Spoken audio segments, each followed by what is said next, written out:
Olá! Sabe aqueles manuais de saúde super técnicos, cheios de termos complicados? Hoje, a gente vai pegar um desses e transformar numa história fascinante. Uma história sobre como o nosso corpo se cura. E olha, é uma jornada de tanto, que começa bem lá no fundo, nas nossas células, e vai até os gigantescos sistemas de saúde pública que dão suporte para tudo isso acontecer. Mas, falando sério, alguém já parou para pensar nisso? Como o corpo se cura de verdade? O que acontece ali naquele cortezinho, sabe? A gente vai mergulhar fundo nessa questão porque a resposta é uma das histórias mais impressionantes que a biologia e a organização humana têm para contar. Então, o nosso roteiro hoje vai ser assim. Primeiro, a gente entende a crise que existe por trás das feridas. Depois, abrimos o manual de instruções do corpo. Aí vamos ver como os profissionais entram em ação, que é preciso um time inteiro. E por fim, como funciona a logística de tudo isso. É uma viagem do micro para o macro. Bom, vamos começar. Primeira parte, a crise invisível das feridas. A gente tende a pensar na cicatrização como algo automático, né? O corpo simplesmente faz. Mas a verdade é que, para muita gente, uma ferida que parece simples pode virar um problemão crônico que não vai embora. E para a gente ter uma ideia da dimensão disso, dá uma olhada nesse número, 16%. Pois é, a pele pode chegar a ser 16% do nosso peso total. Isso faz dela o nosso maior órgão, de longe. Pensa nela como nossa principal barreira de proteção. Quando essa barreira se quebra, bom, aí o corpo todo entra em estado de alerta. E aqui está o pulo do gato. Basicamente, existem dois tipos de ferida. As agudas são aquelas do dia a dia, sabe? Um corte cozinhando, um ralado, o corpo dá conta do recado. Agora, as feridas crônicas, essas são outra história. Elas meio que ficam emperradas por causa de outros problemas de saúde e viram um desafio enorme. É nelas que a gente vai focar. Ok, mas então, como é que o corpo deveria funcionar? Como é o processo ideal? Vamos para a nossa segunda parte e dar uma espiada nesse Manual de Reparos Biológico.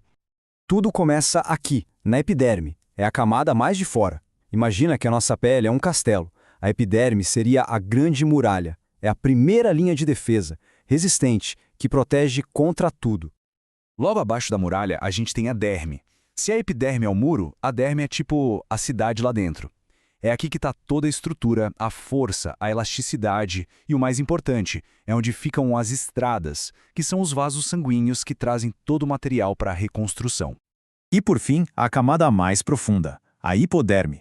Seguindo a nossa analogia, se a gente já tem a muralha e a cidade, a hipoderme é a fundação de tudo, onde o castelo foi construído. É ela que conecta a pele com o que vem embaixo, como os músculos, e ainda serve de reserva de energia. E quando acontece um machucado, o corpo tem um plano de ação perfeito, em 3 fases. É como uma obra. Primeiro, a fase inflamatória. Chega a equipe de emergência, isola o local e faz a limpeza. Depois, a fase proliferativa. Aí chega a equipe de construção mesmo, para levantar tecido novo. E por último, a fase de remodelação. É o acabamento, quando os arquitetos chegam para fortalecer e refinar tudo. E olha, essa última fase pode levar até 2 anos. Beleza, mas e quando esse processo todo falha? Como acontece nas feridas crônicas? É aí que a gente entra na terceira parte.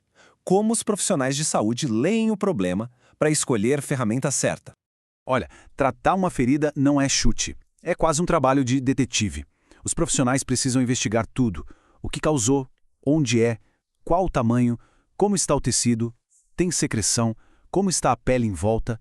Cada ferida é um caso, e entender essa história é o primeiro passo para resolver. E essa investigação toda nos leva para as ferramentas. E não existe um curativo mágico que sirva para tudo. O negócio hoje é muito mais sofisticado. Por exemplo, se a ferida está seca, se usa um hidrogel para hidratar. Se está saindo muito líquido, se usa um alginato para absorver. Risco de infecção? Curativo com prata. Cada um é uma tecnologia específica para um problema específico.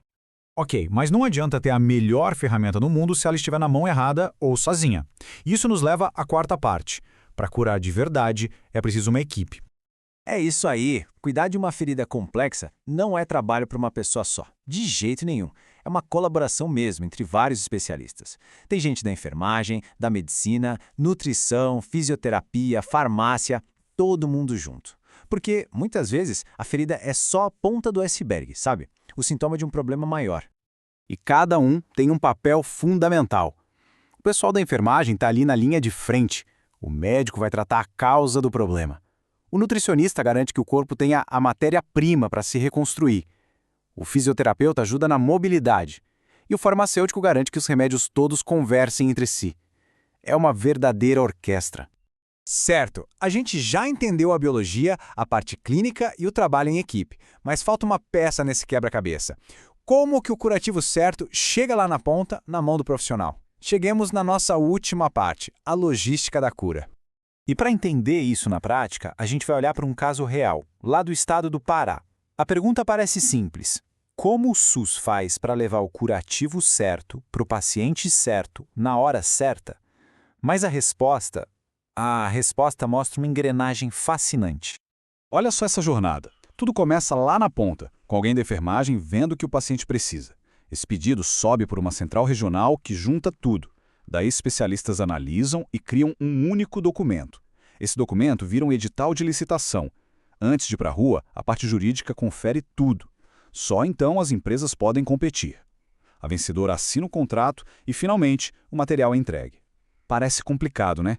Mas cada um desses passos existe para garantir que o dinheiro público seja bem usado. E, no fim das contas, toda essa complexidade, desde a biologia da célula até essa logística toda do Estado, tem um único objetivo. É o que essa citação resume: reafirmar o compromisso coletivo com uma saúde pública mais justa, resolutiva e acessível a todos. Isso tudo faz a gente pensar. A história da cura de uma ferida, na verdade, ensina uma lição muito maior.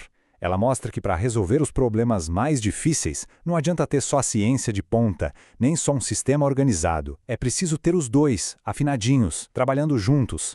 Fica a pergunta no ar: que outros grandes desafios que a gente enfrenta também precisam dessa mesma sintonia fina entre ciência e sistema?